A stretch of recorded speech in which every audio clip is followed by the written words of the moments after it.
I have 6 o'clock, so we will start here. And first, before we get into tonight's program, I want to take a couple of minutes and talk about a couple of things that's happening, some announcements. I mentioned soil test Saturday, which is going to be for Bledsoe County and Sequatchie County.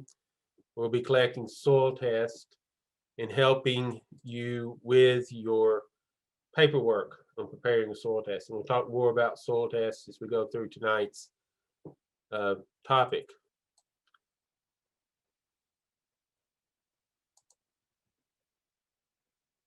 Then there's the Tennessee Tree Day, March 19th and 20th, and then there is a link there to order trees, and you need to order trees before you go so you can pick them up. Also, something I want to mention is there is a backyard fruits training by Rutherford County, Thursday morning, March the 18th, and there is some contact information on the screen to be able to register. And I will send out links for registration online as well, so you can have that information. Sheldon, I'm sorry to interrupt you.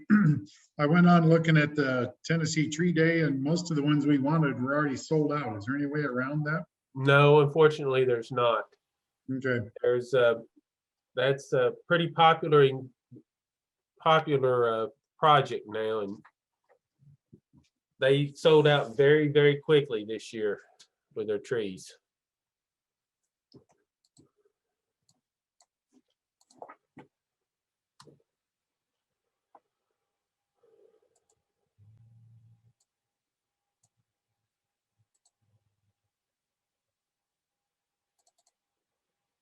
Take just a second for me to bring up the program for this evening.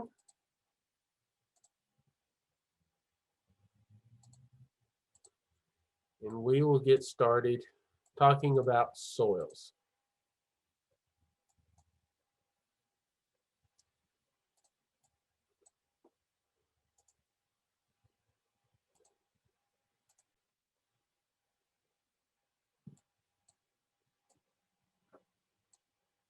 Can everyone see the slide?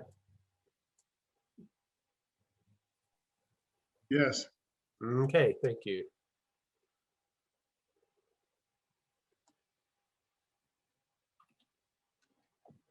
So we're going to talk about soils tonight.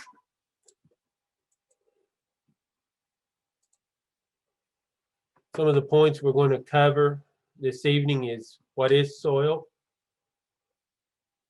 how you can learn about the soil type in your area, how the soil affects the plants that grow, and how the landscape affects the soil type. We're going to talk about a soil profile, texture, structure, and something very important when it comes to growing plants, and that's the ability of the soil to hold water. And then in the second part, what to do if you have problems, and also a little bit about plant nutrients.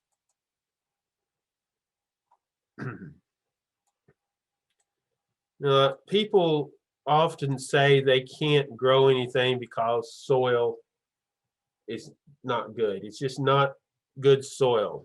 It's not enough nutrients. It's poor quality.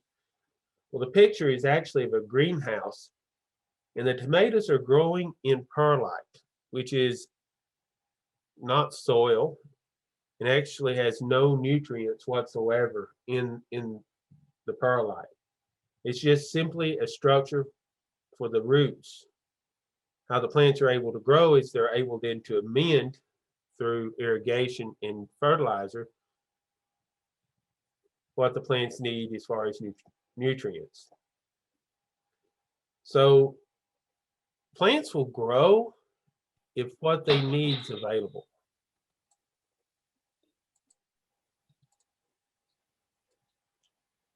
Soil Can you turn the volume off on the TV? soil is typically made up of mineral products. It's the sand, silt, clay. It's also living organisms or organic matter, which is previously living things, and also space. There is space between the particles of organic material and the mineral material, which holds air and water. Soil is typically chemically and biologically active.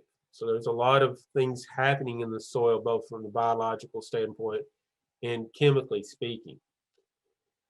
Now, growing media is typically either an organic or mineral material that mimics soil.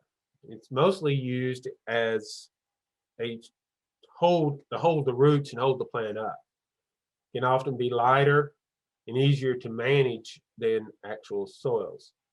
And because it's not as biologically or chemically active, there's often fewer problems when it comes to pathogens. But there is a difference in soil and media.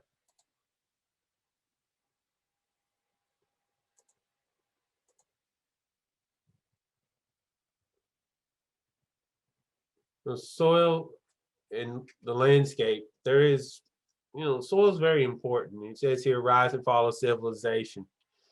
The ability of a civilization to feed itself and provide for the needs of its citizens is very important. And if it's unable to do that, then it can be devastating to that civilization. Historically speaking, we've heard of the Dust Bowl, which is a result of erosion, wind erosion. We're going to also talk a little bit as we go through this about soil maps, how to find maps and what information you can find on those maps and how to read those maps. And I'll talk about development changes in the profile as we go through this. So let's talk a little bit about a soil survey. The USDA Soil Conservation Service provides maps. And there is a web link on the screen, but the easiest thing to do is Google online soil maps USDA. It'll bring up a screen where you can input your address, mark off the area of interest, which is basically outline the property, and click to soil map, and you can see the area that you want to look at. So here's what the website looks like. And when you mark the area you're interested in, it'll distinguish the different soil types. So this is a good first step in figuring out what you have as far as a soil type, because you can see the difference in an area in the different types. Sometimes those types are not that significantly different and you may not notice the difference, but oftentimes you will also notice that the topography has an effect on the different types of soil or the soil classifications. And we'll see that as we go through this discussion. So let's go a little deeper. There's a lot of things that affects the type of soil that you have. And we're going to look at each of these in turn. But where you are on the landscape can certainly affect the type of soil that you have. So if you're on top of a hill, what's referred to as an upland, you're going to see difference than what you might find at the bottom of the hill and what's the floodplain. If this is an area in the floodplain that it floods regularly every couple of years or even annually, you're going to see new soil layers added regularly. Where that soil is coming from is from the uplands where it washes away. So the uplands tend to be more eroded and older soils, whereas the floodplain with the process of flooding and sedimentation tend to be newer soils. And then in between those, we have a side slope, which is on the side of the hill. The foot slope is right at the break of the hill. And what's referred to as a terrace. Terrace is actually, and you can see these often in large floodplains, it's a bench or a step up from the actual floodplain itself, but it's still fairly level across that area. And it often does not flood as frequently as the floodplain itself. So each of these positions can affect the type of soil that you have. And here are some pictures of these different positions on the landscape. An upland or a terrace can be flat. It's just relatively higher than the floodplain itself. It also has a picture of a depression, and he probably put a picture of a very large depression because I think that's Grassy Cove in the picture. But a depression is a low spot in an area. It can be on an upland or a terrace, which is lower than the surrounding area. And water runs into the depression, but there is no outlet except down through the soil.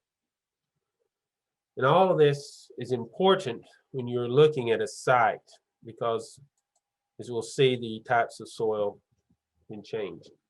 This is a soil map from here in the valley, in the Sequatchie Valley, and where the house is setting and the barn are setting is on top of a hill. You can see that there's the soil types designated there. As you come off the side of the hill to the left of the picture, you see it changes from a Talbot to a Waynesboro. And you come back off into the bottom itself and it changes yet again to a third and fourth type of soil. There's about 7 acres, and about 10 acres actually shown in the picture. And there's 1, 2, 3, 4 types of soil that can be found in that same 10 acres. So if you'll notice, they put their garden on the high parts because even though this is good soil down here in the bottom that grows crops really well, it's also stays very wet because it is close to the creek and floods. So by looking at this, we can determine that if we was going to soil test or locate our gardens, we might treat this area in the middle near the house. Let me turn on my pointer. Here we go. This area differently than we do the area off over here.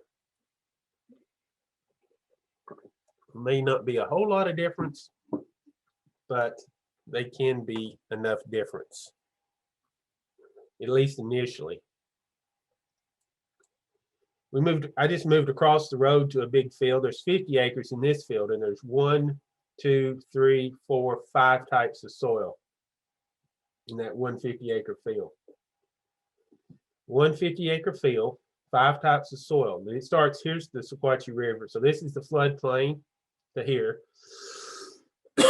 Then a terrace, which is a relatively flat, then the foot slope and gently going up. And this center circle here is the high point on that field in that little hill. And it tapers back off again on the back side.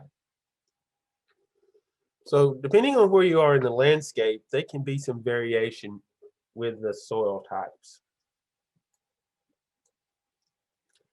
Now, what does this mean?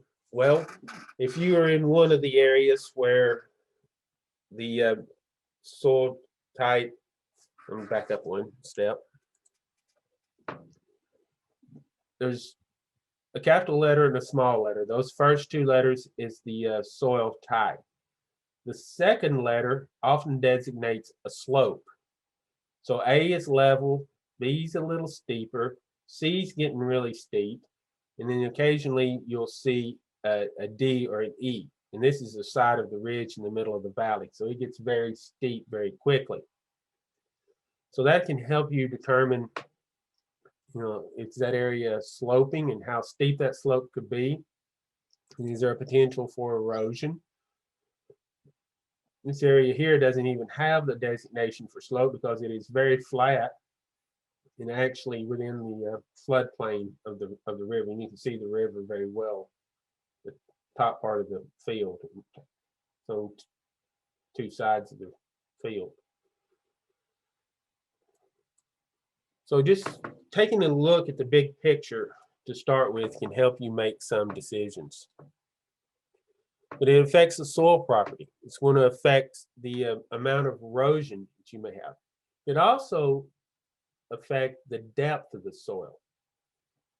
The soils in the floodplains and often on the terraces tend to be deeper soils than those on the uplands where they have not been eroded. Also, drainage is going to be a factor in the soil type. Drainage can be a result of the slope, but also of the soil type. And then flooding is it to stay wet or in an area that will be wet. Something else to look at if you've not already chosen a garden site is to look at what's growing around the area, the types of trees, the types of shrubs, grasses, and weeds, and even the condition of the plants that you see growing. It may take you a little research to figure out what types of plants they are, but if you find plants growing in an area that like wet soils, then you know that that soil is probably going to be wet and would not be a good site for a garden. There's other plants that we may find growing that tend to like areas where the soil is a little drier. So you may have a site that doesn't hold water as well, which means it may not be a good site for a garden, or you may need to irrigate more frequently. All right, soil.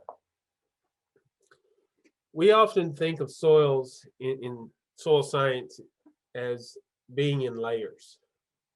And we label those as A, B, and C horizon. The A horizon is the surface soil. Most folks would say topsoil. Typically 6 to 8 inches. If it's an undisturbed area, it might be as little as 2 or 3 inches in some disturbed areas. If you're in a subdivision or an area where they have had a lot of construction, they may not be much, if any, topsoil on the site. This area, this zone or horizon tends to be higher in organic matter. As you move down to what is referred to as the subsoil or the B horizon, the textures here tend to be a little finer. You often find in the valley and Sequatchie, Bledsoe County more gravel or chert in some parts of it. And then as you move on down, it says partially weathered parent material. As you get into that C horizon, you're actually going to be able to distinguish the original rock material from which the soil had weathered. So you're actually going to start finding large rock in this section of it. And soils are classified by their textures. We have fine textured soils, which are typically clays, a medium textured soil, which is defined as silt, and coarse textured soils, which are sands. And these textures can affect the water holding capacity of the water. And one of the ways to determine this is simply to wet the soil. You don't want it sopping wet, but you want it good and damp, and work it to it's moist. And if it's clay, you're going to be able to press that into a ribbon, and it's actually going to hold its shape. You can get a foot or more. Actually, the weight will break it before the particles come apart. Medium texture soil, you might be able to push the length of your thumb, a short ribbon, before it breaks off. And of course, material is not going to make a ball or a ribbon at all. In fact, if you've picked up sand and rubbed it between your hands, you can feel the texture and coarseness of the sand. Whereas if it's a fine textured clay, it's going to be very slick and smooth feeling between your fingers. It's going to be finer than talcum powder. or feel very fine like talcum powder. So you can very easily determine the texture of your soil by simply feeling the soil. So I said you can get a nice long ribbon with the clay soils, and here's a picture of an example. This is also going to be something you can make into a nice ball, and you can actually kind of bounce it around and handle it and move it, and it holds its shape.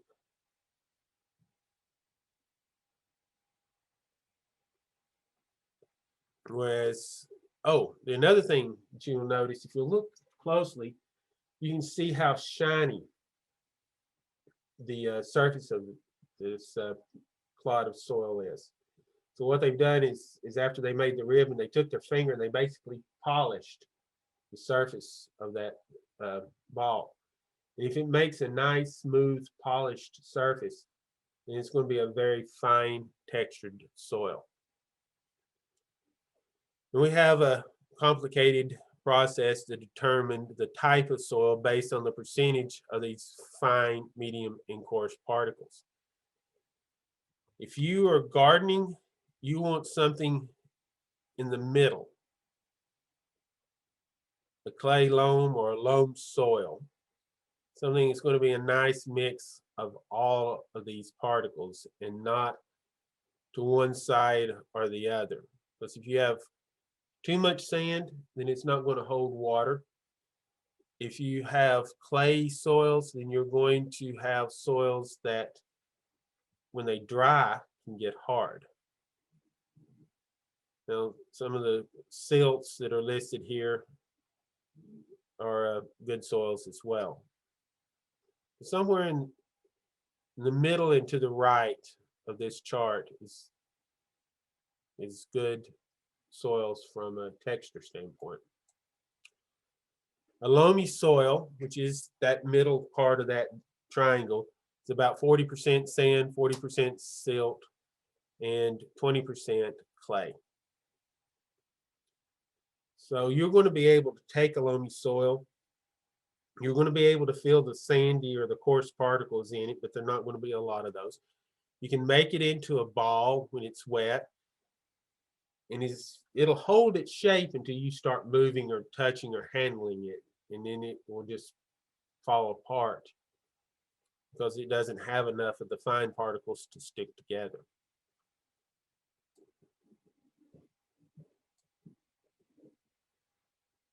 Here's a picture of clay soils, which can be very red or yellow, orange colors, very sticky when wet. And they can be found just about anywhere. They often have a deep profile.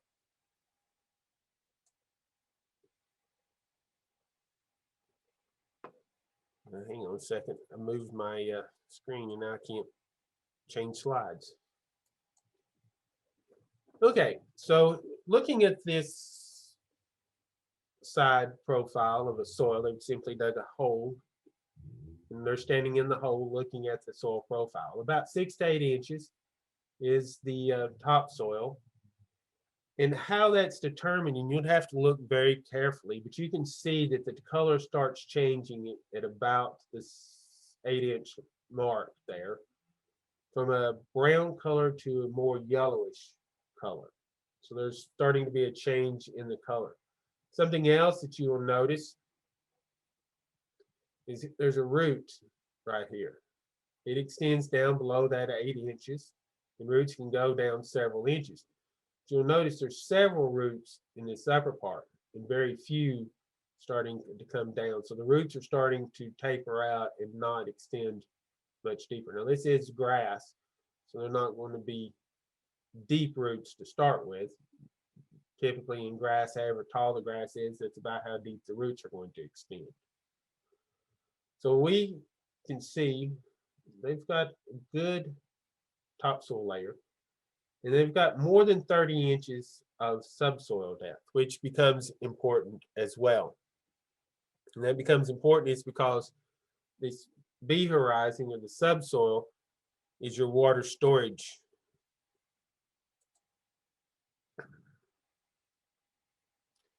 And soils form structure. And these structures can vary depending on the type of soil, but they can have a granular structure. It's going to, and I'll show you some pictures of this as we go through this. This looks like little grains that are adhering together. And when you do a dig down into a hole and stand and look, you can kind of see the outline of these structures. They stand out in the soil profile. You dig a hole and pile it on the side, you've broken the soil up and destroyed that structure. So it's a little hard to tell from just digging a hole. You also have blocks, which look like boxes stacked together, a plate-like structure, which again looks like plates that are stacked together, and then columns.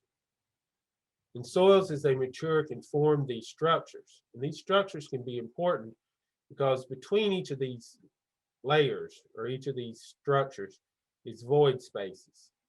And there may be more void space there than they are between the particles in the structure itself.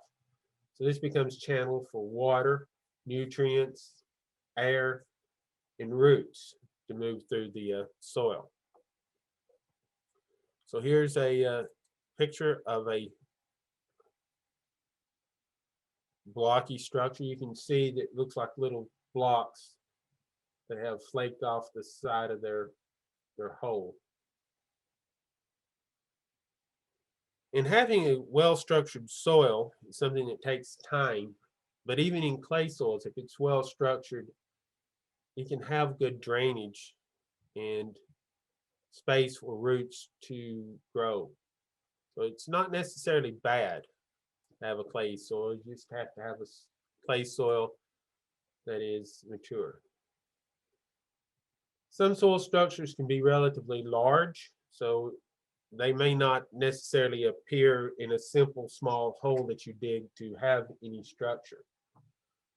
So just because it doesn't look like structure, then realize that it can be much more massive than just, a few inches. All right, soils and plants. Something to think about when it comes to plants is your effective rooting depth. It's just how deep can the roots go without any impediment. How deep is it to bedrock? How deep is it to a significant change in soil's particle size? In most parts of the state of Tennessee, your subsoils are going to be clayier than your surface soils, your topsoil. So if you go deep enough, you're going to find a layer that's nearly all clay, and that becomes an impediment for roots to move through, and even water. A fragipan is just simply a layer of soil that has somehow become compacted. It can either be a natural process or it can be caused by heavy traffic that packs soil at a certain depth. If you plow a field to the same depth every year, then at some point the depth that you're plowing to is going to start hardening and forming a pan. And it becomes a impediment for root and water movement. So you're wanting something that is deep enough for the roots to grow down and the water to move through the soil. This is referred to as the effective rooting depth.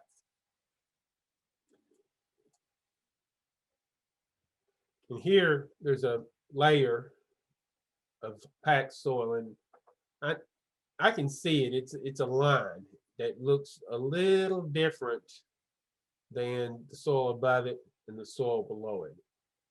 You can, if you were actually there in person, there would be some other things that you could notice that would tell you that there's a layer there that's going to stop water and roots from moving down. And if you'll notice there's roots growing down to that level right here above the word fragipan, but there's no roots. Well, there might be one little one coming down.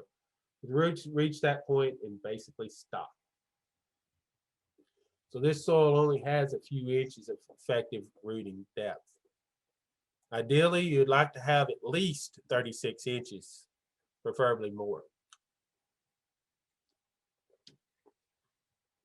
That's not always possible. So there's a lot of things that can get in the way, including rocks. Particularly on the plateau and on the east side of the Sequatchie Valley, you're going to be shallow to bedrock in lots of places. So the soil's not very deep before you get solid rock.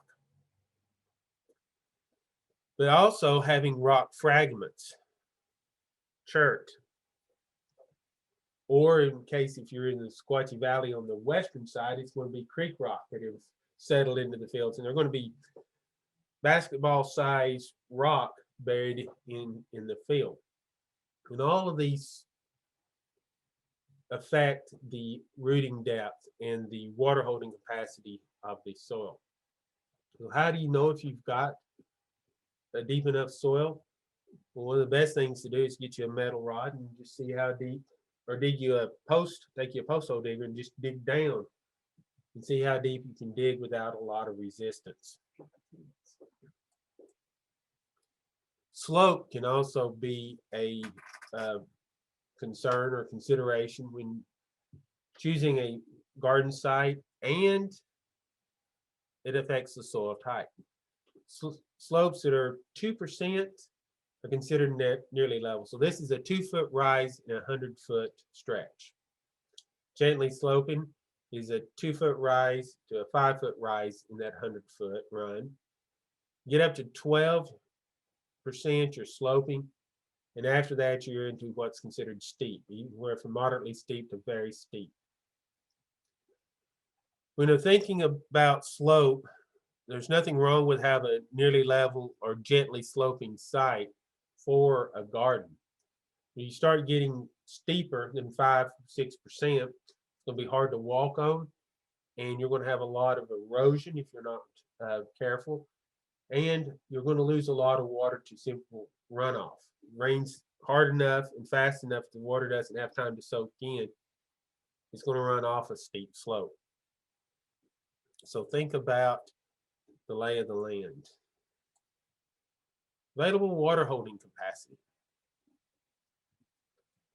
This could be probably one of the more important factors in a success of a vegetable garden.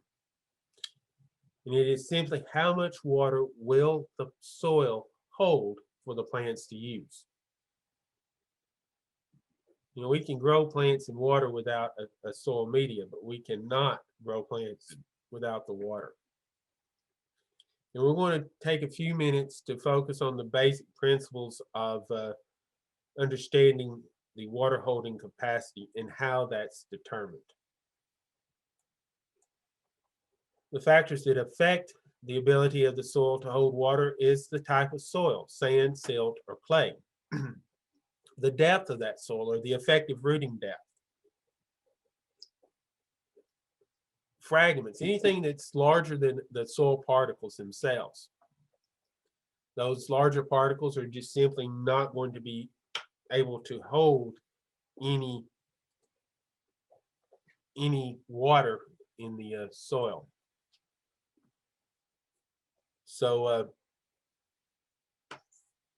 fragments. Then the last one on the list is slope, particularly anything over 5%. And I just mentioned a few minutes ago that anything over 5-6% can be a problem with runoff. So if you were taking a soil class in college or was on a 4-H or FFA judging team, you'd be asked to calculate the water holding capacity of a site. So we have a formula. We have a number for the texture, and we simply multiply that number by the soil depth.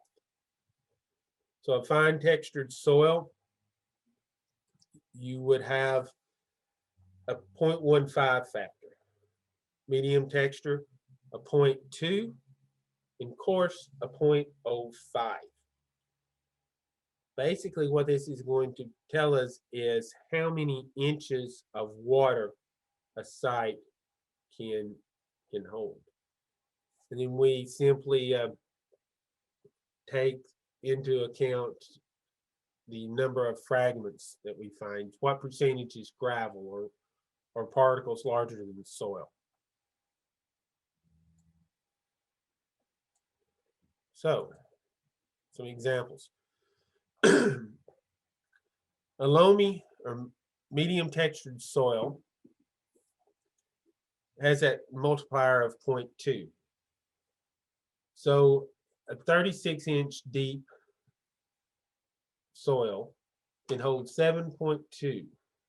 That's its water holding capacity. So think of it this way.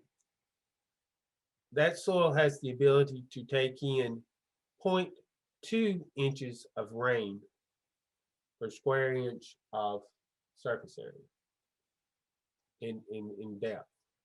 Inch of depth, that's the way it is, inch of depth. So for every inch of depth, that soil is going to hold 2/10 of an inch of a rain. So if it rains more than 2/10 of an inch, or it all comes very quickly, it may not all soak in. If it's only 20 inches, we've cut it nearly in half. So even a 10-inch change in the soil depth can greatly affect the water holding capacity.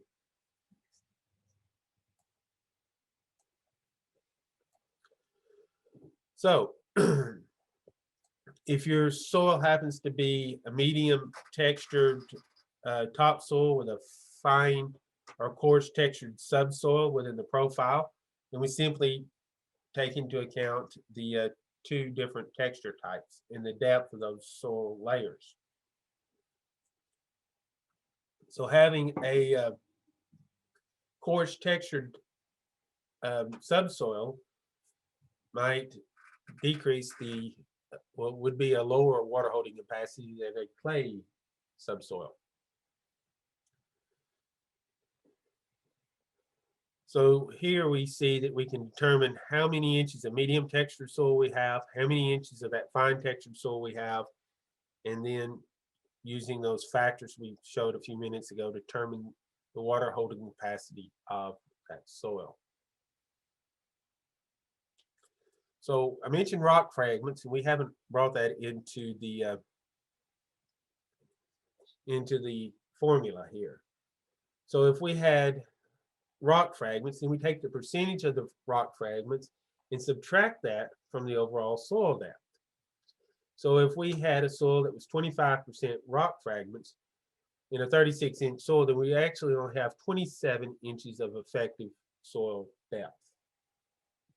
And we could decrease the water holding capacity by just having rock fragments in the soil. So if we had a 36-inch deep soil with no rock fragments, it has a 7.2 water holding capacity. It's cut to 5.4 when a quarter of it is made up of gravel or rock. It's not impossible to find soils with 25% rock fragments in parts of the area. So I've talked about how we figure that, but what does that all mean? After you've made these calculations, if you determine you have a soil with a very high water holding capacity, you can likely grow about any garden vegetable with success, seeing there's no other problems with that site, such as drainage or disease or weeds. It also means that you would probably have to water a little less than a soil with a low water holding capacity. Also, the soils with a lower water holding capacity are probably soils that are shallow, so you will not have the effective rooting depth that you would need to possibly support some plants, and may not have enough soil to provide some of the nutrients that the plant would need. Doesn't mean it's an absolutely bad site, it just means it may require some different management than a soil with a high water holding capacity. So all this is just telling you the ability of the soil to hold water.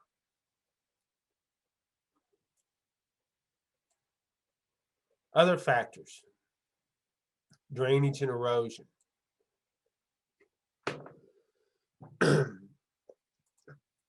Soils are classified several different ways. They can be excessively well drained to poorly drained soils. And the best way to describe this is a excessively well drained soil is coarse sand. You pour a cup of water over the top, seconds later, a cup of water comes pouring out the bottom. It moves through very, very quickly. Whereas a poorly drained soil would be a heavy clay soil that does not allow the water to move into and through the soil very, very quickly. So you go from anywhere from a sand to a really heavy clay in most cases in these poorly drained soils. A well-drained soil is what you're looking for. And well-drained means the water is going to move easily and freely through the soil profile. If the soil has a good water holding capacity, you're not going to lose the water that the plants need very quickly. Now, if it turns dry in the summertime, you may be irrigating those soils because it's not being added naturally. Think of it as a giant sponge. If you saturate the sponge and you allow it to drain naturally by gravity, that sponge is going to stay wet even after the water has drained through it. That excess water that drains out of that sponge quickly is a well-drained soil. What stays in that sponge, making it wet, is that water holding capacity, the ability of the soil or the sponge to hold the water.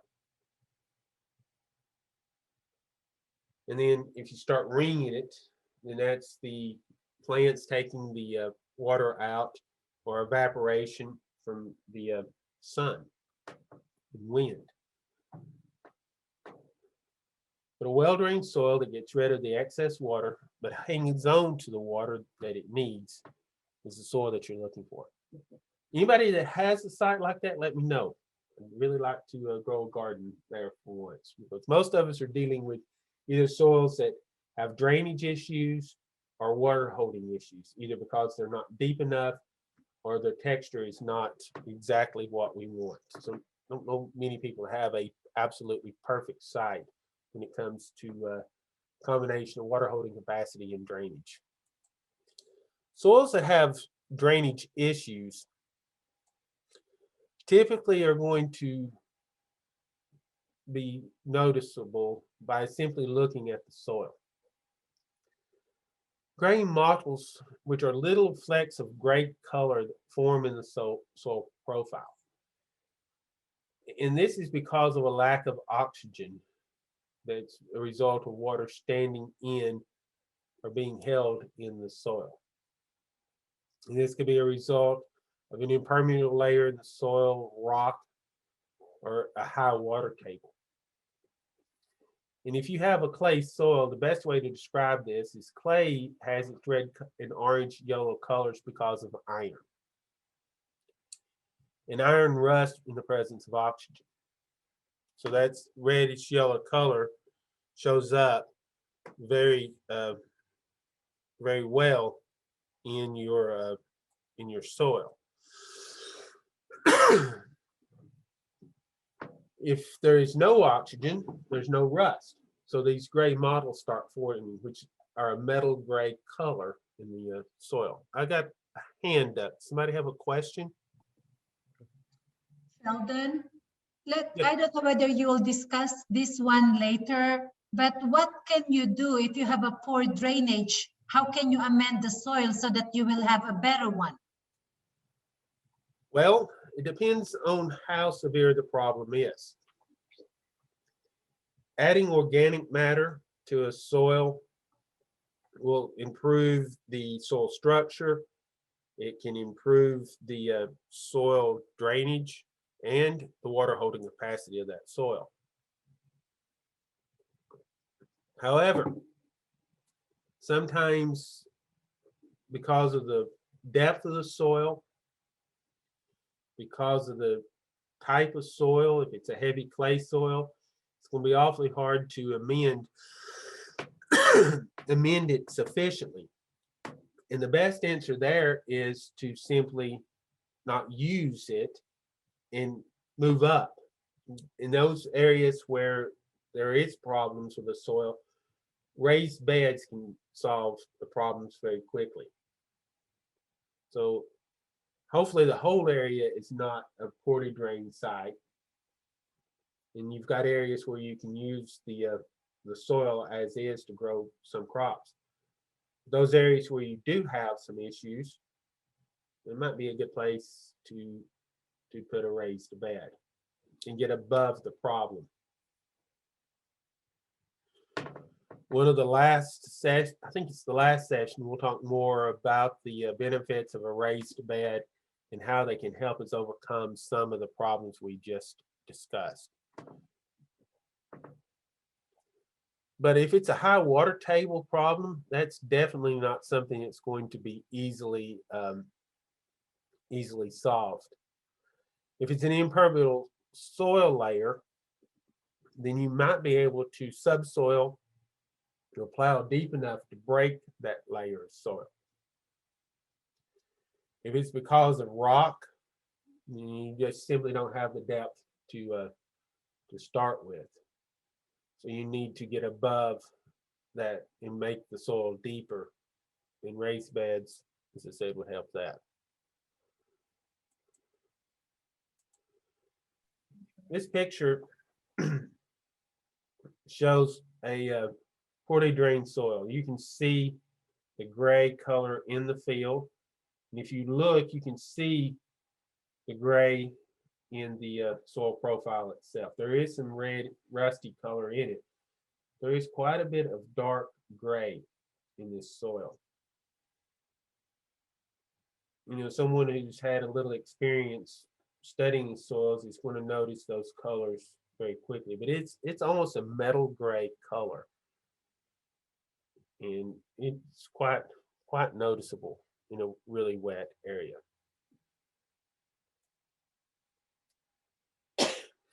And if at all possible, you need to really try to avoid those areas where water stands, particularly if they're in an area that's not going to be fixed very easily.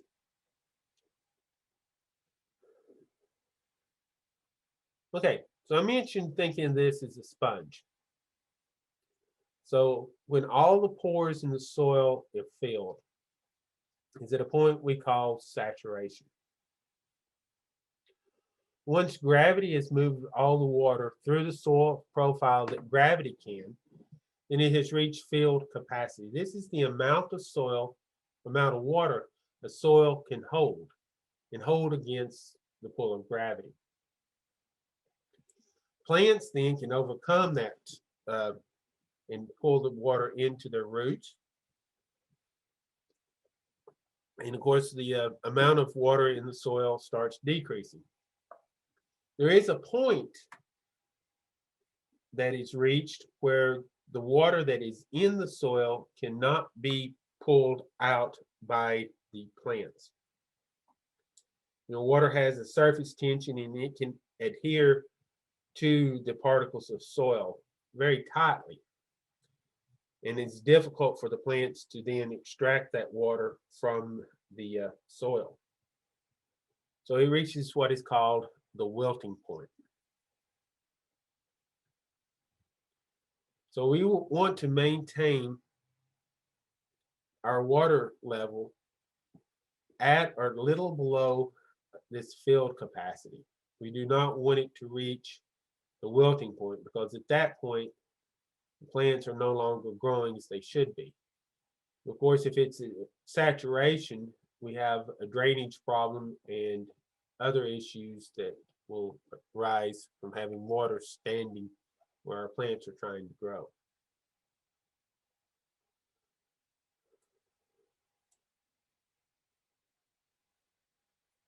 All right, erosion. Determining how much erosion.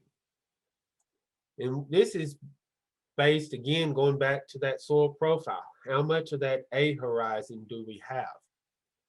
And is there any mixing of that subsoil in the plow layer? So if this area has been worked and we're only working topsoil, so there's no, or just a little mixing of the subsoil in the plow layer, then we've not seen any erosion.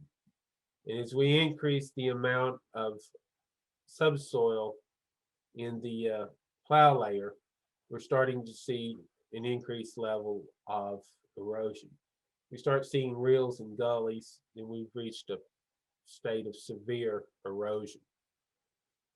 So assessing a site can be very simple. If you till your garden, then you can simply look to see if the subsoil is mixing and determine how eroded the site is. And I'll be honest with you, you live in a subdivision or an area where there's been a lot of construction, they may have removed all that topsoil. So it may not have been a result of natural erosion process, but there is no topsoil. So you may see this mixing of the subsoil with the plow layer, but that's because somebody stripped the topsoil off. So here, where this ruler is, we can start seeing, there's not as much topsoil to the left of the ruler as there are to the right. And that's because this area is eroding. There's actually a little slope in this field. So the water's running down into this little gully that's starting to form and has been washing. Looks like they've got grass reestablished, so it's probably not washing. But in the past, water had run down and then out, eroding the topsoil layer. So you've only got about 3 inches, where over here we've got closer to 4 or 5 inches. And you can see in fields where it starts eroding, you can actually see where water here on the bottom right-hand side, and it's right at the top left or toward the left. It looks like little smooth areas. Well, this is where water is washed in and the sediment has settled out. So soil's washing through this part of the field. Some of it is settled here against the plant rows. We're starting to see the field to erode. So it don't just happen on the side of a hill.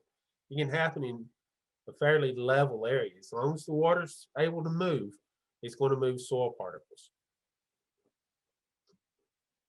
So you need to think about how you place your rows, keeping the soil covered, and slowing down the water movement, even on flat or relatively flat areas. So, there it is. Mending the soil, making making some changes. We talked about the structure of the soil and the pore space. And that pore space is where the water moves through, where air enters the soil, and where the roots find a path to grow. And we want this to be a soil that has structure such that the air, water, and roots can move very easily. However, over time, these soils can become compacted. This is especially true if there's been a lot of traffic. Traffic can be equipment, it can be cars, even foot traffic if there's a lot of foot traffic across the area. And these particles get packed down and the void space becomes less. And we no longer have the space for the roots and the air and water to move. You can see here soils that have been compacted. And this is an altered home site. So this is an area where they've built a house and had a lot of heavy equipment moving in and out. And you can see where the soil is packed. And it, they cut into this with their shovel and it left smooth instead of flaking off and crumbling. If this was not compacted, they might have been able to, tap it with their shovel a couple times and big chunks of it would collapse into the bottom of the hole.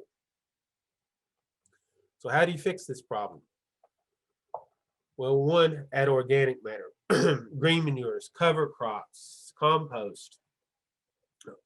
All of this can be added to the soil to improve the compaction. So another thing is to reduce the traffic, maybe even reduce the amount of tillage that you carry out in the site, and using your compost and your mulches to actually cover and to help with the weed control, because a lot of tillage in gardens in particular is done to control weeds. So if you pull the weeds and if you smother the weeds with mulch, you may not need to do as much tilling and disturbing as you would otherwise. However, it may be that you need to do some deep tillage and to break up those compacted layers and to actually then amend the soil by adding some of the organic matter. So keep in mind that the more the soil is disturbed, the less structure that it has. And if you are planning on plowing or doing a lot of disturbance, you need to have the ability to do that, particularly in soils that are heavily compacted. A simple rototiller or small lawn garden tractor may not have the horsepower to actually solve the problem. So you may be looking at other ways of trying to amend this. If you have a soil, particularly in a area that's had heavy construction, again, one of the ways to overcome a compacted soil is to move above the soil with raised beds. But think about this for a second. You have clay soil. One of the first things most people would think, I'm going to add sand. It's a coarse material. It's going to really work very well if I add sand. Well, if you take clay and you add sand and you pack it really good, you have building blocks or brick. So sand may not be the best answer. Again, cover crops, composted materials, and any organic materials that you can add to the soil is going to do better than adding sand. So sand is not the solution.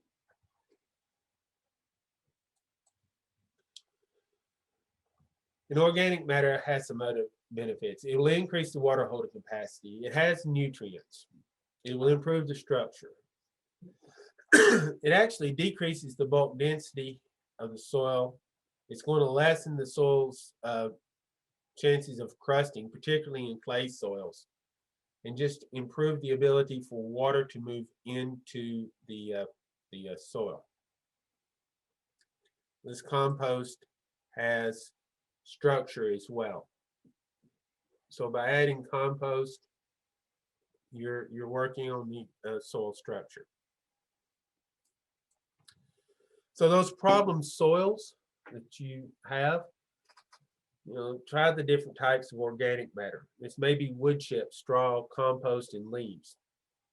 Some of those, if they are not composted, may be better used as mulches to begin with, and then allowing them to decompose on top of the ground, and the natural process of decomposition and even large organisms such as earthworms will help incorporate those materials into the soil itself. Tilling may be an option as well, covering the area that you're going to add composted material to, and simply working the soil and mixing the organic material into that top layer of soil. I mentioned the sheet mulching or lasagna garden last week, where this is a top-down addition of organic matter. You're building a layer of material that needs or is going to be composting on site where you want to add the organic matter. And cover crops can actually help as well.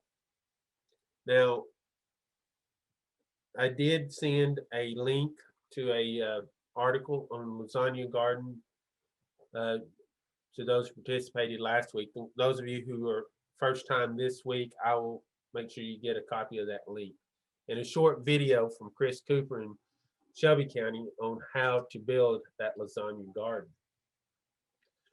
When we talk about cover crops, we're talking about growing a crop for the purpose of improving the soil. And a tall cover crop is going to provide a deep root system. Annual ryegrass can be used as a cover crop. And some of these plants that we choose, particularly ryegrass, for example, can have some very vigorous root systems. So they can help break up some of those hard frangipans. And it's going to take a little time. It's going to be a little slower than plowing, but they will eventually improve the soil. And then we're adding organic matter as well, because with cover crops, we're not harvesting any of the material. We're simply allowing that to remain as crop residue to break down and enter in the soil. And depending on the circumstances, that may be incorporated into the soil as well.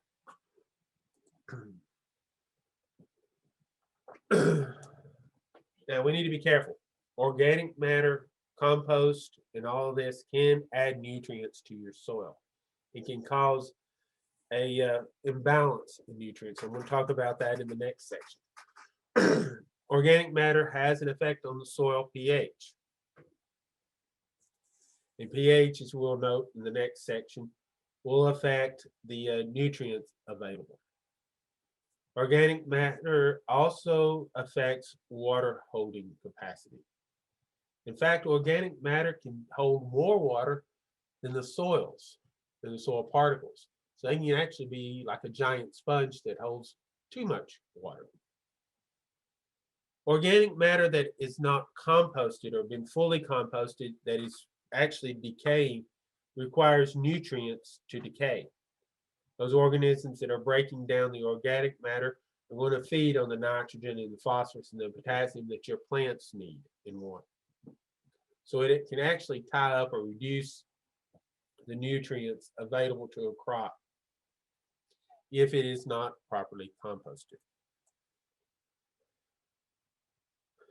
So this was a very general overview of soils, but my suggestion is to look at these soil survey maps. Pull up your address, look at the different soil types. We'll talk about soil testing in the next part here in just a few minutes. Do a soil test and look around the site. Maybe dig a test hole in a place or two to see how deep your soil is. And then try to figure out what you need to do. What are your options to amend? Are you going to be able to solve the problem very easily? Is it something you need to be more aggressive in addressing? You just need to find a different site. Would raised beds be a better option? So those are some things to think about. And this is a good time to pause and see if there's any questions.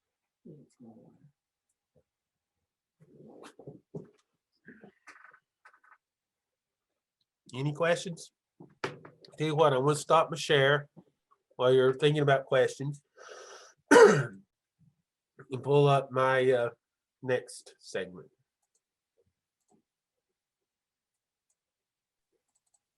I had a question, Sheldon, about the soil test Saturdays. Can you explain briefly how that works? What do I need to do?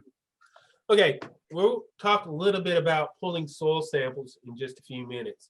What we're going to do on the soil test Saturdays is you will be bringing to us that day the sample that you've collected from the site. And we are going to be able, with the master gardeners, to help you determine what crop codes you need to use. Make sure you get your paperwork filled out, and we will see that the samples get to the soil test lab in a few days after those soil test Saturdays.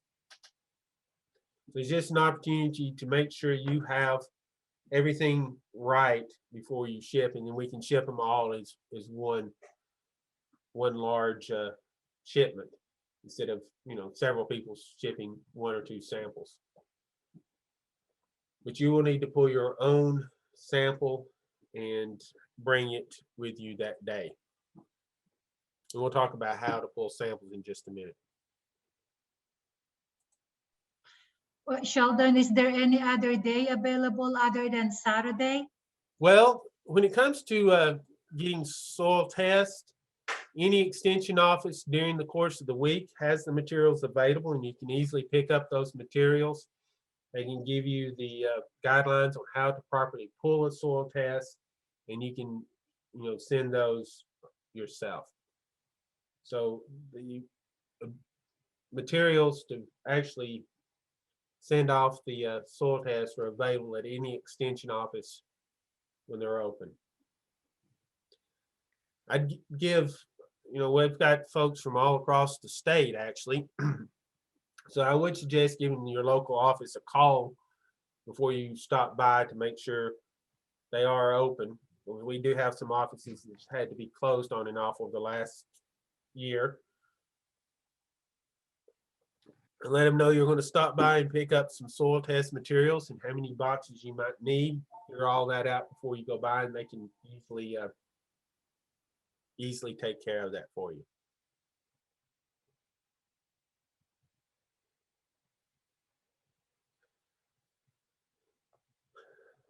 All right, let's talk about nutrients. Sheldon, we're also going to have a soil Saturday the week before in Bledsoe, aren't we? Yes, there's one on the 13th in Bledsoe County and one on the 20th here in Sequatchie County. So they are want to participate or bring your sample to either one, that would be fine. Sheldon, Yes. I think you should mention where to get the soil samples. In other words, in the mixture and the depth. I will before we finish this evening. Okay, all right, I'm sorry. I know you brought up a very good point. You just about 5 slides ahead of me. What I want to do before we actually talk about the soil testing itself is take a few minutes to talk about the nutrition, plant nutrition, and how a plant uses the soil nutrients and the fertilizers that you add. Then we'll talk about pulling the soil samples and understanding the results, and then how we can solve any problems that may come from our soil test. There are essential elements that plants need. Carbon, hydrogen, and oxygen are the 3 primary elements that plants use. They get those from the environment, from carbon dioxide and water. Then there are some other essential nutrients that plants need that on a much smaller scale compared to the carbon, hydrogen, and oxygen. Primarily nitrogen, phosphorus, and potassium. These 3 are very, very important in the photosynthesis process and in the use of the energy that the plants, using the sugars the plants create, the plants are trying to grow. And these essential elements come in various forms. They can be in a fertilizer material, and often in fertilizer materials, they are listed as N, P, and K. nitrogen, phosphorus, and potassium. And the three numbers that appear on the fertilized bag tells you the percentage of nitrogen being the first number, phosphorus being the second number, and potassium or potash, depending on how it's labeled, both terms are used, is the third number. And these essential elements are, as I said, very, very important. Nitrogen can be found in many forms, sometimes added. It also is a byproduct of some of the natural biological processes that take place in the soil. But it's highly mobile in soil and highly mobile in plants. So we do not normally test for nitrogen, because we can test today and find that we have plenty of nitrogen. A week from today, when the weather changes, plants start growing, we may have no nitrogen or insufficient nitrogen. Potassium is not very mobile in soil. There is a chemical process, a cation exchange. It gets back to high school chemistry, even first year college chemistry. But there is a chemical reaction that's taking place in the soil. So potassium is not very, very mobile in the soil. The soils can hang on to Excuse it. me, Sheldon, Yes. do you have a slide to go with this? Is it not showing? I'm not seeing anything. Do you need to share your screen? Yes, I think I don't know what I did. I shared the wrong one, I guess. Reshare again. There you go. Is it showing now? I got it. Okay. Okay, so nitrogen, very mobile in both plants and soils. Potassium is not very mobile in the soil. So potassium and phosphorus too, not being very mobile in the soil, we can fertilize less frequently for those once we establish a sufficient level in the soil. But they are very mobile in the plants. The plants are using them and using them very, very rapidly.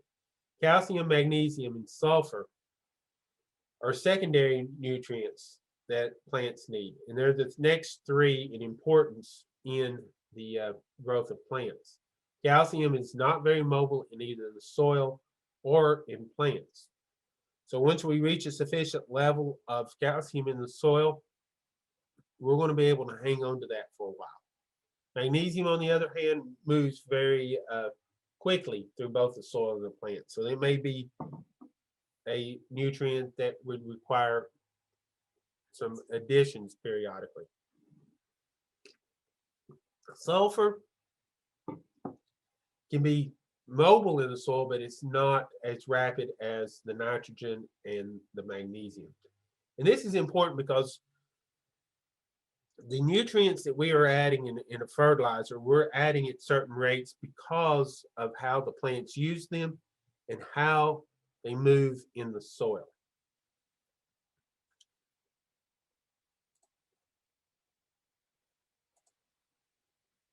Oops, wrong button. I've shared my screen now and I don't have the.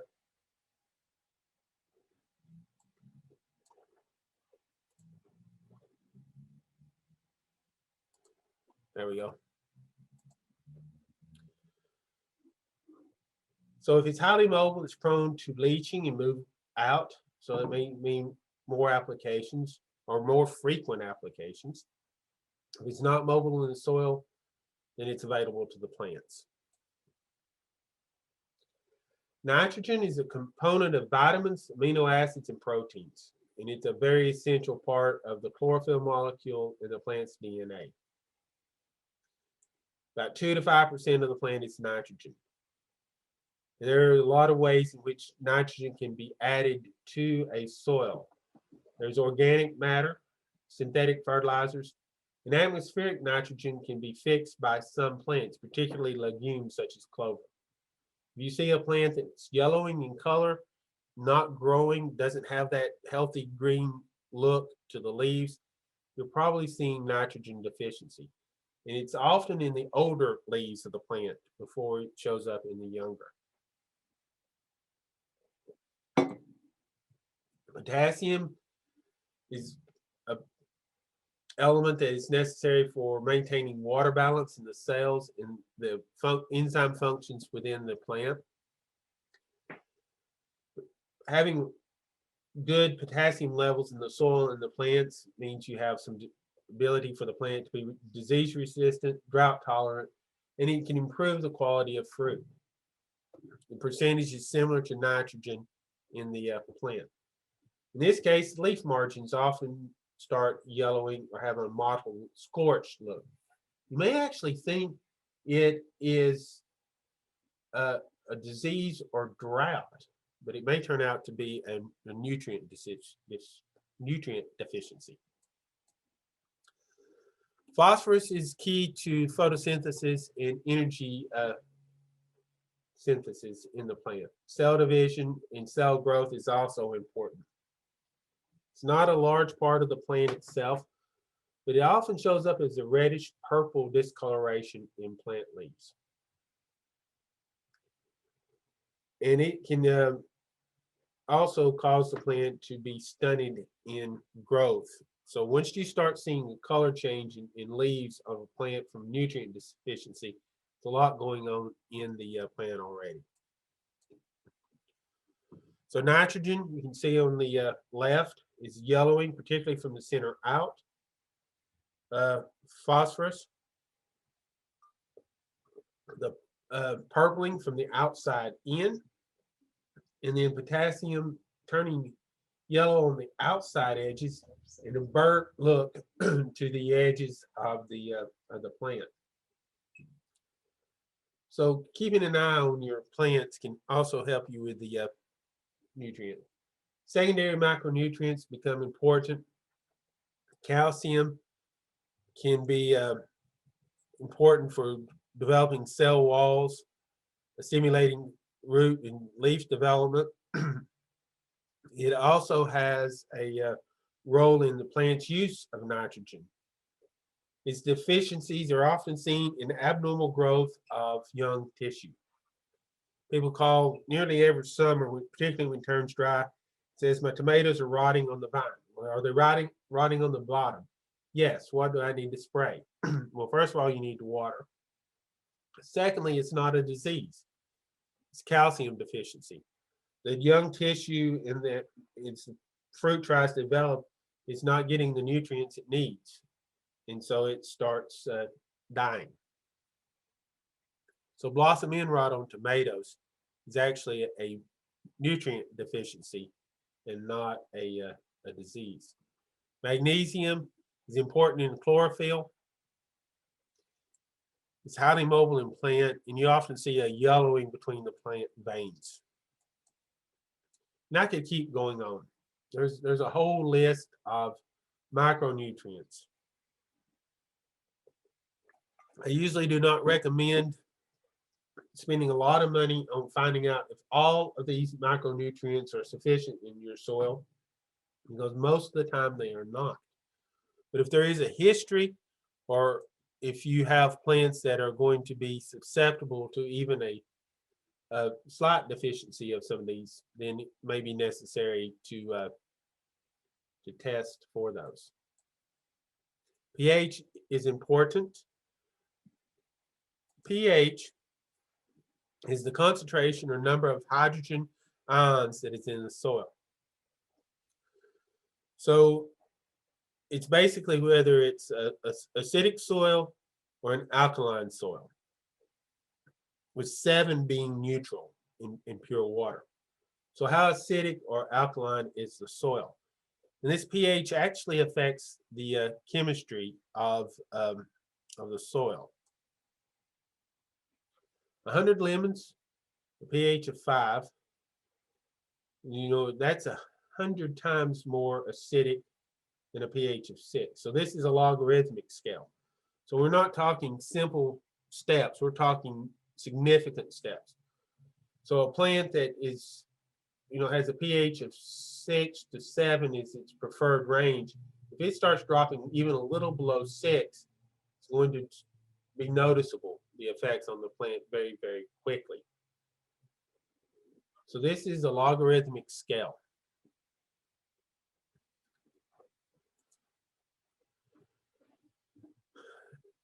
When we test soil, we also not only determine how acidic or alkaline the soil is or its pH level, we also determine something called the buffer pH.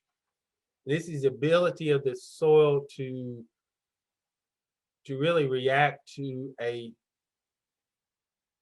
addition of acid or base. So if we have a low pH soil and we're trying to increase the pH, if it has a high buffering capacity, it's going to take a little bit more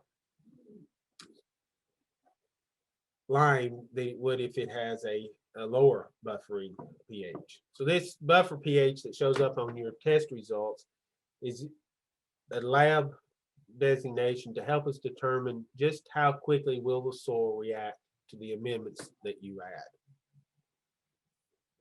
Some of the fertilizers that we choose can add acids to the soil. So as we talk about fertilizing, we can talk a little bit about choices to make sure we maintain a pH level that we desire. So let's talk about soil sampling. If you're going to sample a lawn in the garden, you're going to need a box. It's going to be very similar to the one that's in the picture. Our newer ones are a little bit taller. I'm going to stop the share for just a second so that you can see. So you have a box, and we're going to collect enough subsamples from around the area to fill this box. So you're going to need something a little more than a quart Ziploc baggie full if you bring it to our soil test Saturdays. A half gallon would be really good. If you are collecting this yourself and not necessarily going to bring it to us at a soil test Saturday, then you can put them in a bucket and let it dry and just simply mix it and fill the box full. So you're going to need a box. And we will be able to provide you with the boxes from an extension office or at the soil test Saturday. You need to then randomly sample the area. You're going to need a minimum of 10 to 12 random samples from the site. So I usually just zigzag across the field, back and forth, randomly pulling samples. You can do this with some various tools, but most of us would have a shovel. You'd simply take the shovel, go down about 6 inches, maybe 8 inches, depending on what you're growing, and take that plug out. You would want to then take the sides off of that sample and take just what is in the very center. The width of the handle of your shovel will work fine, and add that to a bucket. And do that a dozen times around the area, randomly moving around the site. Mix all of those up. Make sure you have them, crumpled up very good so there's no large particles. And it says about a cup. It's going to take a little more than a cup to fill this new box, but cup and a half, 2 cups at least to fill the soil. So when you randomly do that, you're going to be able then to determine what you have. There will be a form, and did not put the form. Form is pretty straightforward. It's going to ask you to name. It's going to ask you for your contact information. Then you're going to have a place to put a crop code on the form. Now, crop codes, you can choose 3 to 4 crop codes. And those crop codes are going to determine how we write the recommendations on the soil test report. You'll give every sample a name. So when you sample an area, if you've got more than one area you're sampling, make sure you label the container and make a note of where you are sampling from. So if you're sampling the front yard, you know that's the front yard, then label your container front yard. You only can have 6 letters, so come up with a code that would work. If you have 2 garden spots, number them, give them a name, something that you're going to remember.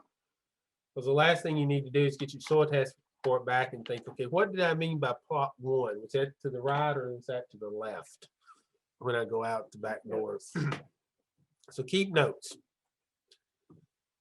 You're going to then get your soil test results back. They're going to look something like this. This is one of mine from 3 or 4, well, about 4 years ago now. And it will tell you exactly what you need to know. It's going to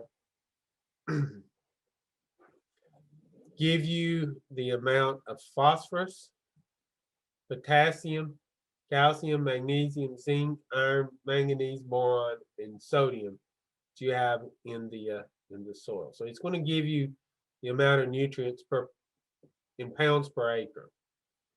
And the little letter tells you whether it's high, medium, and then after that it's sufficient or insufficient.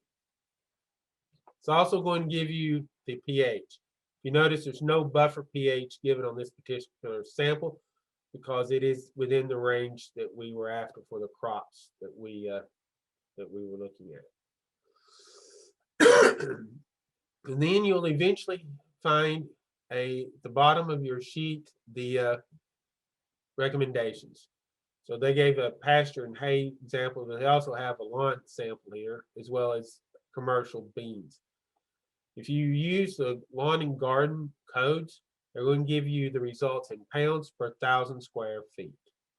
So in this case, it's saying 45 pounds per acre. It might say 3 pounds per 1,000 square foot for a lawn and garden, or 10 pounds per 1,000 square foot, depending on how much you need.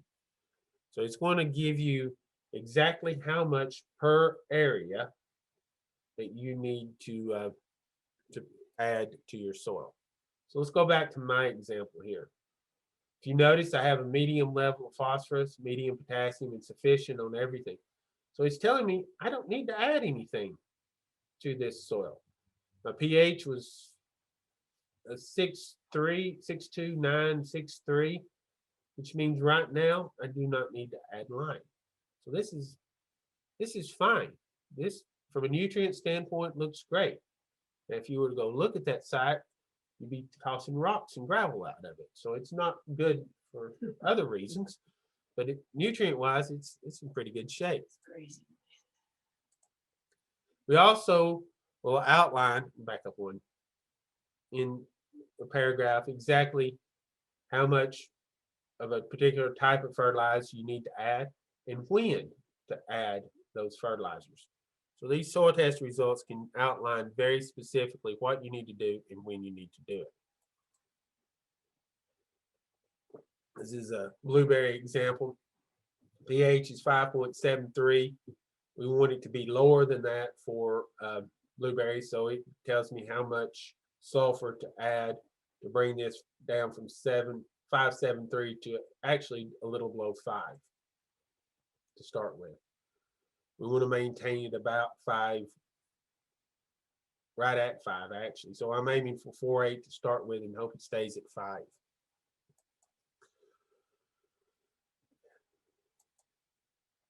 Now here we have a soil that's very low in pH, no phosphorus, and low in potassium.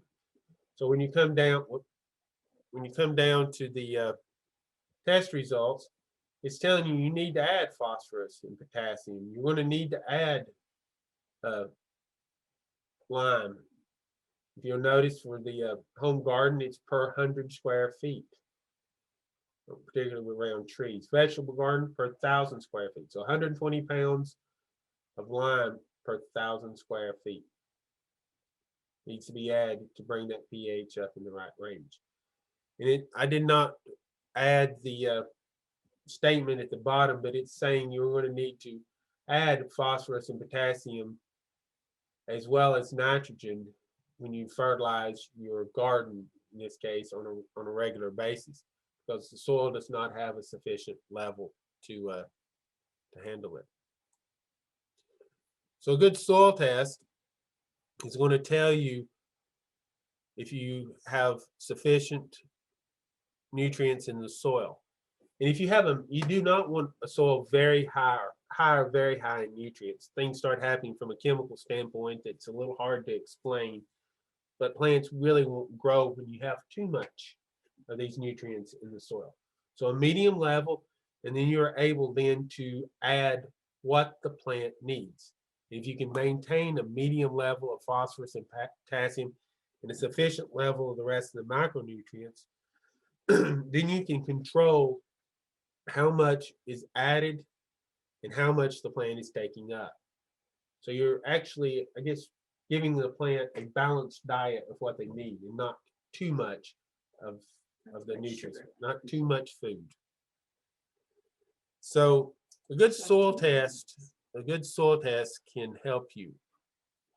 And all this is important because nutrients in the soil are readily available. But as I said, pH has an effect on this. So if we can determine, first of all, the pH level of our soils and maintain that pH and maintain a sufficient level, then we're going to provide all the nutrients that a plant needs. So 6.5 is what we're aiming for. Boron, calcium, copper and zinc, iron, phosphorus, potassium, all of them are available. Maybe not exactly at their highest level, but certainly at a level the plants are going to be able to use. So pH becomes a very, very important part of this. And if you have a soil that's low in pH, you know, you can add all the fertilizer you want, but the plants may not be able to utilize it. These are plant roots in a soil pH of 6.5, 5.2, and 5.5. So 5.5 is 100 times more acidic than the 6.5, and the 5.2 somewhere in between. But notice the difference in the plant root growth. Plants are a lot healthier and more roots when the pH is at the optimal level and the nutrients are readily available. And lime comes in a lot of forms and can be easy to add. Pelletized lime is very convenient, very easy to spread, very easy to purchase, easy to find, has a reaction time that's adequate for most gardens. It's also a little more expensive. You can also pick up agricultural lime or powdered lime. That gets a little messy when you're trying to spread it because it's fine, very fine. Particle size is important as well. Lime has to fit a certain set of standards. It will be very fine particles and even large particles that look like small gravel. It can be found in lime material. And all this is important because the really fine particles in a couple of 3 weeks are going to start reacting. Within 6 months, they have fully reacted with the soil and they're starting to decrease in their benefit. The next size particle, about the time the 100 mesh or the really fine particles are no longer being active or have been, completed their process, those medium-sized particles are going to be reaching their maximum. And in the really large particles, it can be 2 years out before they really reach the peak of their effectiveness in the soil. So these different particle sizes are important as well, particularly in the ag line, because it extends the benefit of the lime out over time. Wood ash can be used. It's a little too fine to improve soil structure. 25 to 50 pounds per 1,000 square foot is the minimum or regular recommendations for this. If you soil test regularly, you might be able to get by with a little higher application of wood ash.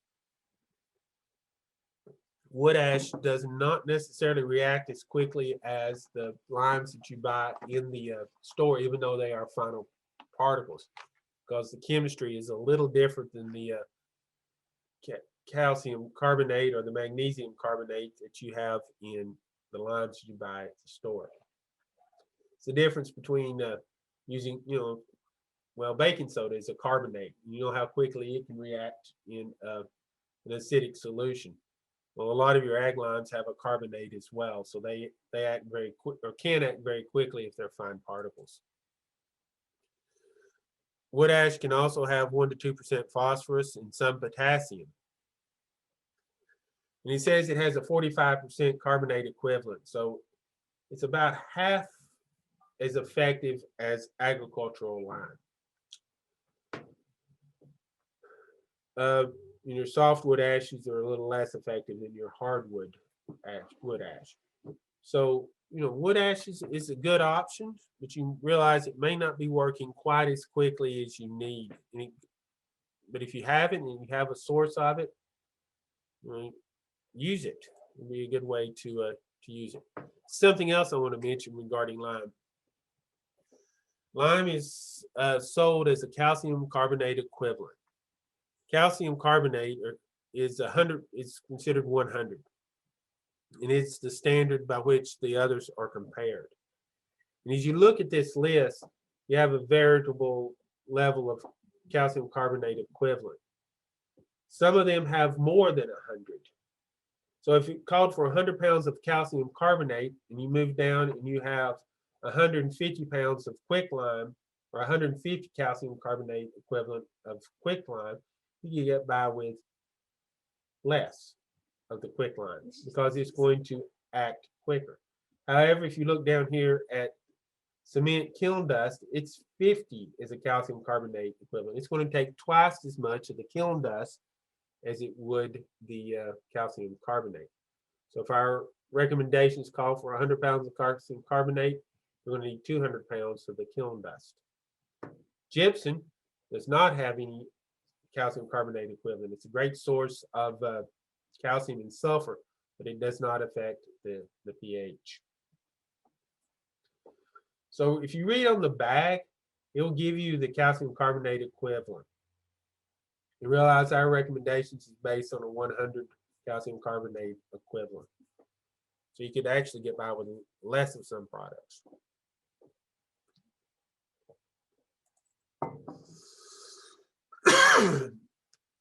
So what we're doing is adjusting the pH level so that we can increase the basic nutrients of calcium, magnesium, phosphorus, and potassium, and so on in the soil.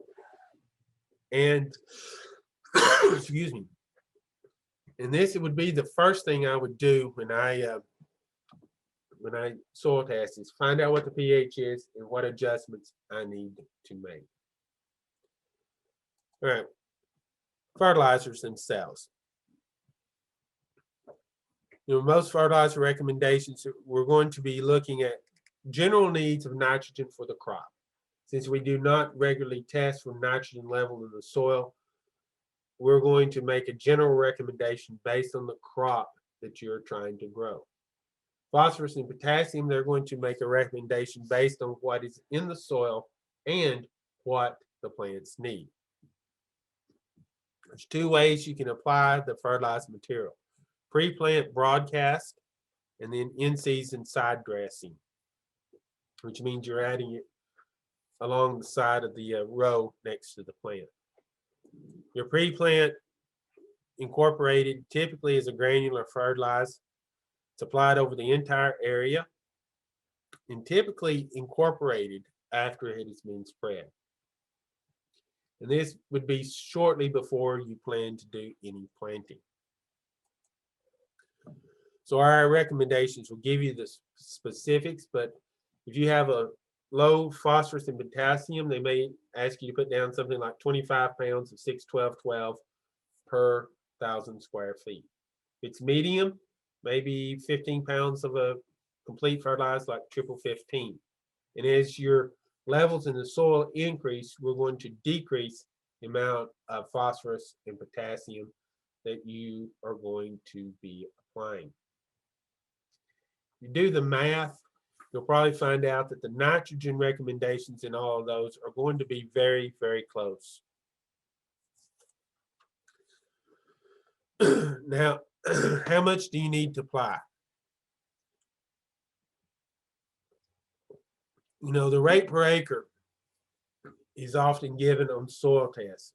So if he recommends 435 pounds per acre, then you're putting down about 10 pounds per 1,000 square foot.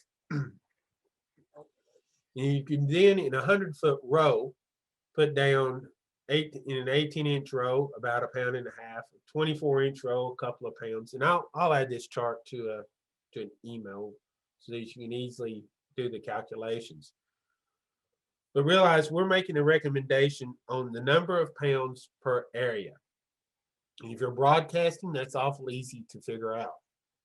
If you're applying it to a specific area, such as a row, you may need to make some adjustments to the rate that you're actually applying in that row, so that you get the equivalent per 1,000 square foot or per acre that we're recommending.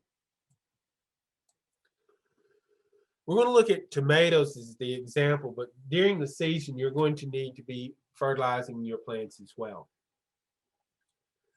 It's estimated that tomatoes will use about 2 pounds of nitrogen per 1,000 square foot.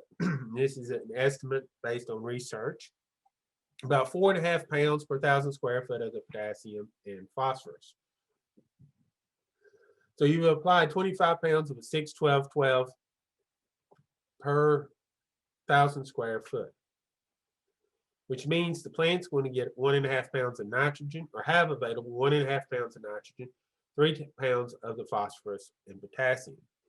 So sometimes during the year, you're going to need to add an additional pound of nitrogen, 1.5 pounds of phosphorus and potassium to that site. So let's back up a step. How are we figuring this? Well, if you look at the numbers again, 6-12-12 of our fertilizer, that is the percentage of nitrogen, phosphorus, and potassium that is found in that product. So if you do the math, 12% of 25 will be about 3. So we are putting down, 25 pounds of material. Only 12% of the material is active ingredient. So we're actually getting then 3 pounds of phosphorus. So our recommendations are going to tell you how many pounds per 1,000 square feet you will need to add. So then you can, and in gardens, they'll go ahead and tell you some of the general fertilizers like 6-12-12 or 12-24-24. But we could also look at this same example and apply pre-plant as 12-24-24, which is also a common fertilizer that is sold. But we only need 12.5 pounds of the 12-24-24 to have the same amount of P and K added to our soil.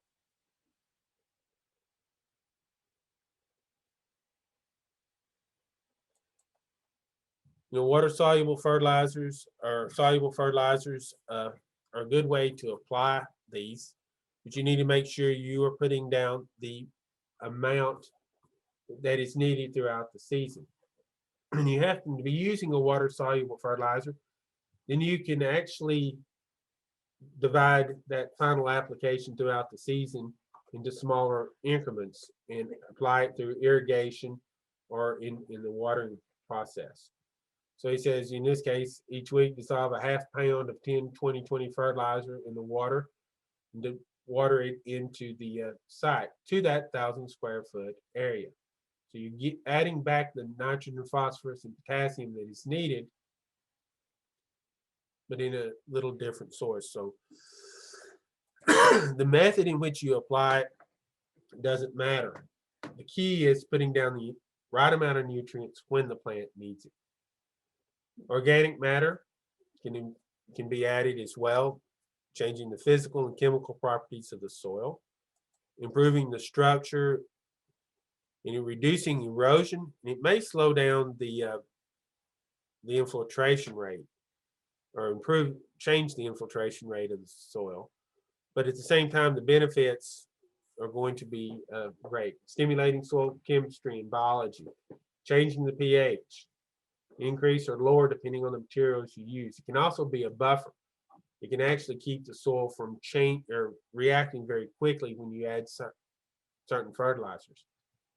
But it can also add excess soluble salts. So you need to be careful with the choice of organic matters that you choose.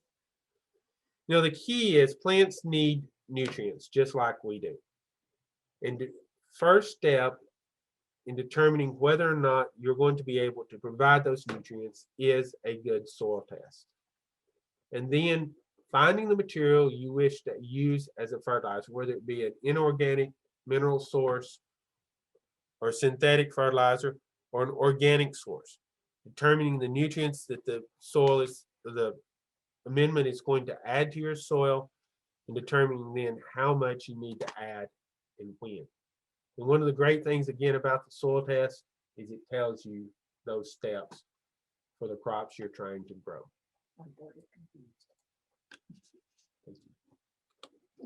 Any questions?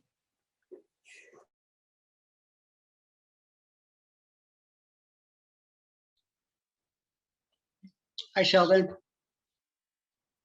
Yes. So this is a lot of information. Seems almost overwhelming. Will it ever kind of soak in like fertilizer? It will. You know, the thing to keep in mind, it is a bit overwhelming with all that can be going on in your soils and all that you have to think about. But I think the bottom line is think of it just like you would for yourself.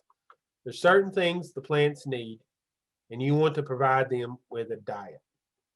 And having an understanding of some of the basics for the chemistry and the biology that is going on helps you kind of understand why you're doing it, but it's maybe not essential for actually being able to grow the plants.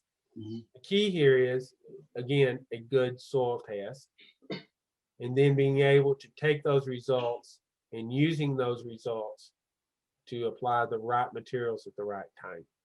Right. Okay, thank you. So I guess I just summed up in that last 2 sentences what I spent an hour and a half talking about.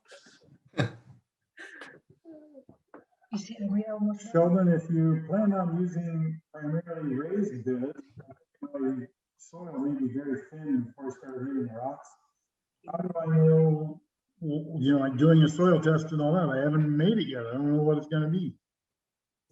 Okay, you broke up right at the start of that, so I didn't quite catch all of your question. Okay, I'm sorry. I'm probably gonna have to use mostly raised beds because I don't think I have a lot of soil before I hit rock. And if I'm doing that, what soil samples do I need to send in, or how do I do that? Because I don't even really know what my soil is going to be yet. Well, if you're going to go with a raised bed, then you're probably going to be starting with a material that you have a pretty good idea of what is there, either purchasing the fill material or using a compost. And testing the organic media that's used in raised beds is a little different than the soil test, but the bottom line, you'll get similar results and a similar set of recommendations. It's just a slightly different process. You're in Cumberland County, right? No? Who was? Yes, I am. I'm in Cumberland County. All right. The guy by the name of Greg Church is your county agent. I was actually using his PowerPoints as a point of discussion, so he knows what he's talking. I think he knows what he's talking about. But I would call the extension office there in Cumberland County and ask him the specific questions related to your area in your county. He's a lot more familiar with that area than I am, and will be able to tell you what to expect. You might even get him to come and look at the site with you and make some recommendations based on an on-site review of what's going on. You can also get the soil test materials there from him as well. And Okay, Greg would, actually, to be honest with you, Greg would be a really good guy to get in contact with and to work with. Okay, thank you. My wife had a question too. Sheldon, a quick question. You mentioned about the soil testing. First question, do you know whether that is free? And if it's not free, how much that will set us back per box? The base price for a soil test is $15. Then there's some shipping and handling fees that will be sometimes added to that, depending on how it's sent. For the soil test Saturdays, they're adding a $5 shipping and handling fee. So it's going to be $20 on soil test Saturday. If you were to collect your own, package them, you'd write a check for $15 to the university per sample to send with your samples. And then you'd be paying postage. And the last one I shipped was $5.25 to ship. Okay. Is that per box? Is that per box?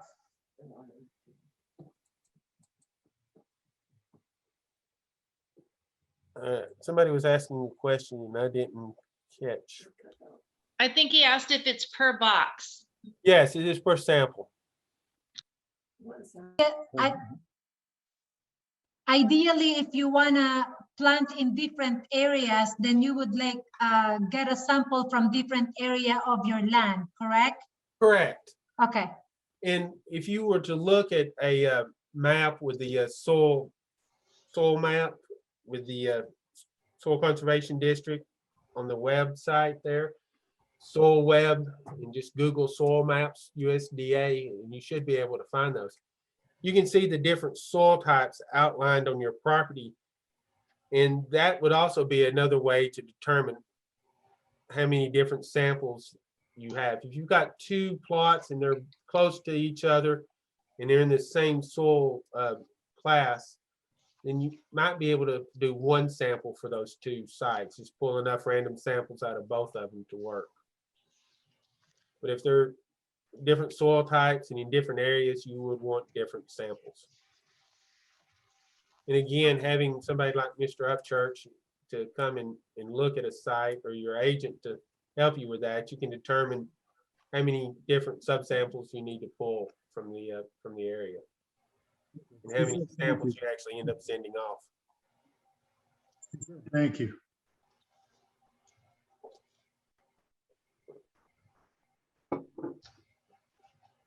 Any other questions?